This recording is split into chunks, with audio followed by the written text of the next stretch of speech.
Мэдээтэй хамт байгаа тань баярлалаа. Улаанбаатар хотын гэр хороололд 200 мянга гаруй айл өрх амьдардаг.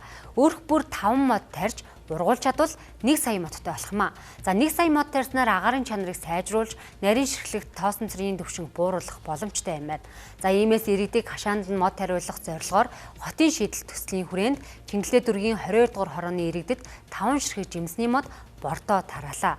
За иргэд модоосолж тордож ургуул чадвал хүүхдүүдээ байгалийн цэвэр жимс идүүлж мөн агаарын бохирдлоо бууруулж чадна гэж үзэж байна. За иргэд олон жилийн турш мод ургуулах ач холбогдлын талаар ярьсаар ирсэн ч өнөөдөр хашаандаа мод тарьж ургуулсан айл цөөн байна.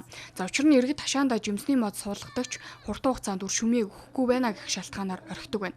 За гэвч Монголын нөхцөлд жимсний модыг тарьснаас хойш 2-оос 3 дахь жилээс эхлэн анхны жимсээ өгч бүрэн боловсрч ургац зөвхөх нь их төрлийн модонд 5-аас 7 жилийн дараа өгнө. За иймээс мод тарьж байгаа иргэдийн хувьд хичээнгүй уйггүй зан чанарыг дадал болгох хэрэгтэй юм а. За мөн зарим иргэд мэдлэг мэдээлэл дутамгийн улмаас буруу суулгах, арчилгаа буруу хийх тохиолдол илбэг байна. Иймээс мод тарихад зөвлөгөө тусламж өгдөг мэрэгжлийн хүн өгүүлэгддэг гэдгийг иргэд хэлж байлаа. Би лав 1000 наслах байлгүй дээ. Олон мод тарьсандаа. Үүндээ би бахархалтай байдаг шүү. Хөөрхийн манай ард түмэн сэтгэл гаргаад энэ тэндгүү мод тарьж юм л да.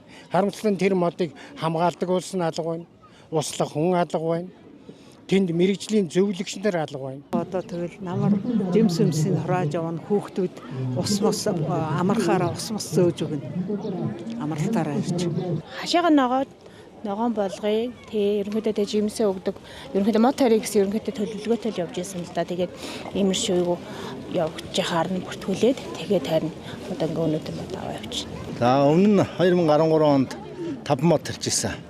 Түүнээс хойш жилүүр өсгсөөр гол одоо 70-80 модтой. За ер нь модыг тарина гэдэг бол арчилгаа хамгийн чухал байгаа. Хамгийн энгийн ач тус бол ихэвчлэн айлууд ингээд өөрсдөө модныхоо төрлийг сонгож байгаа. Жимсний модыг тарьдаг учраас хүүхдүүд нь байгальд илүү ойрхон, байгалийн тэр сайхныг илүү мэдэрдэг гэж надад хэлж байгаа. Жишээ нь монс мод бол хавар гой үнэр ялгаруулан цэцгэлдэг.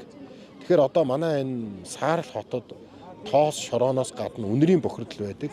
Тэгэхээр жимсний мод цэцгэлж эхлэхээр их гой сайхан үнэр ялгаруулахаар ингээд байгалийн мэдрэмжийг авдаг. Мод тариад түүнийхээ үр шимийг хүртсэн хүн дахиад мод тарих урам авдаг. За иймээс аливаа ажлыг эхлүүлээд орхих биш, түүний үр дүнг харах нь хамгийн чухал байна. Мод тарих нь зөвхөн өнөөдрийн үйл хэрэг биш, ирээдүйн төлөө хийж байгаа хамгийн том хөрөнгө оруулалт юм а.